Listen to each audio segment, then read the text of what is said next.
Pritong isda umpisahan natin. Sa araw-araw kailangan nating kumain. At minsan ulam nagpapahirap hagilapin. Baka makatulong mais aking gagamitin. Sa ihaw o lagayin masarap ding ulamin. Kapag tag-ulan madaling hanapin. Pagkain kinamulatan tipid sa gastusin. Pero eto baka hindi mo pa nasusubukan. Pagkatapos balatan sa kamo kayo rin. Isda magbigay ng lasa nagsalang ng sabaw. Luyang kasama bagoong pinaalatan. Kahit asin kung ano ang iyong maibigan. Bulaklak karagdagan bagbag kong usabadi kung sa norte kilalang pangalan. Madalang magpakita at may kahirapan nilinisan. Yun nakasalang binalikan lagay na mais sa katuloy na pinakuluan iniwanan. Sa dahon kalabasa unang pumukaw ng pansin. Sumulpot di ko tanim bawas alagain. Pipinong ligaw sa atin hindi pinapansin pero dito walang binatbat ang malunggay at ibang talbos. Eto ang pangunahin. Buti andyan pang alukbati sa sustansya hindi nagpapahuli. Huwag kalimutang isama para sa yute. Ayos na sa mga dahong kailangan sa kainupuan, tinalbusan, hinugasan. Balik sa nakasalang lagay na din na siling panigang. Bulaklak na walang umay, dalawang dakot pinaikot pang pabuhay. Lagay na din ng mga natitirang gulay-gulay. Mais na ulam, sagana ang sustansya sa lutong laswa, version ng Visayas sa sikat na bulanglang. Kaya tatawagin ko itong masagwa. Tinikman sa kahinang umapalamigan, ayos na lamesa, sausawan, kalamansi, sili, pinisatan. Lapit sa Diyos Ama sa biyayang inilaan. Kalam ng sikmura may kasagutan. Sabaw unang napag-initan ay talagang buhay na buhay yung lasa. Dito agad tayo sa bulaklak ng kalabasa. May bunga pa.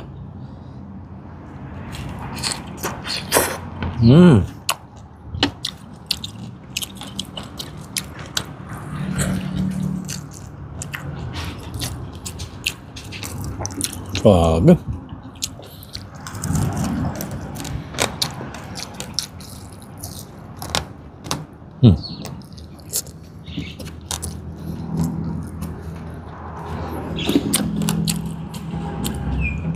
Kalabasa, alokbati at saka yung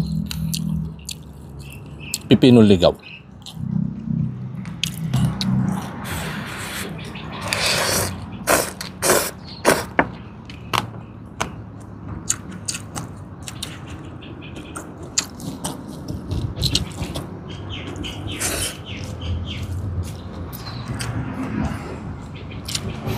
Malutong ho siya.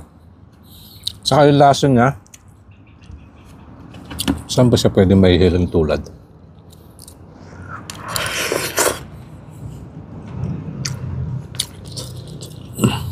Malutong na katulad ng kangkong, pero ito, wala kang malalasahang pahit o kaya pakla.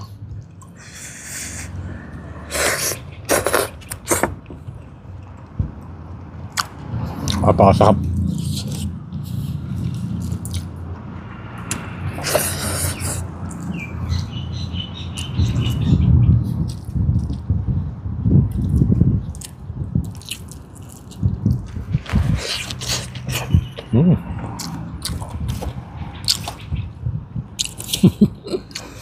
Kahit sa mo dalhin, kaliwat kanan ang dampot, gulay pa rin.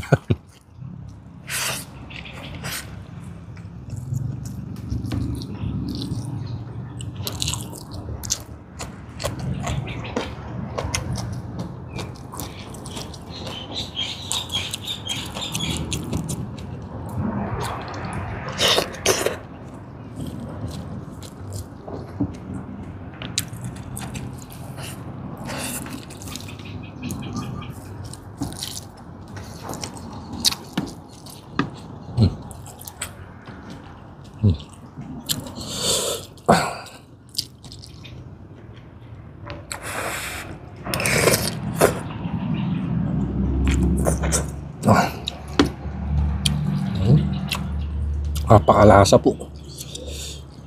Yung kanyang linamnam.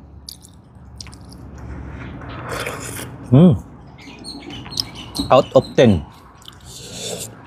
Nasa 15.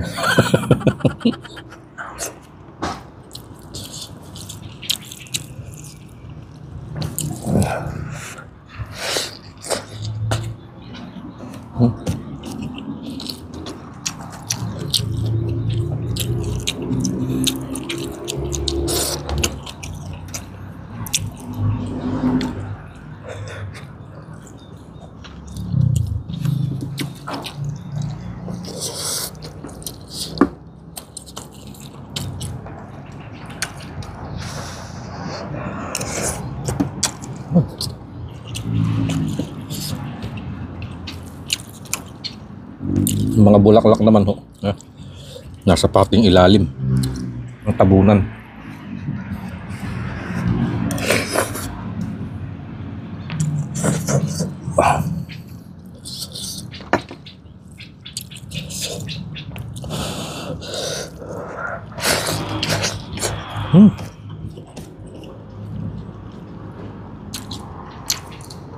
Kapag ganito ho ang nakahain,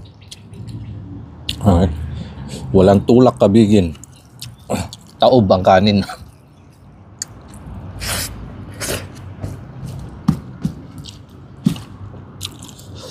Kaya baka may mais ka dyan, ano pang yung hinihintay? Magsagwa ka na din. Kain po tayo mga kanayon.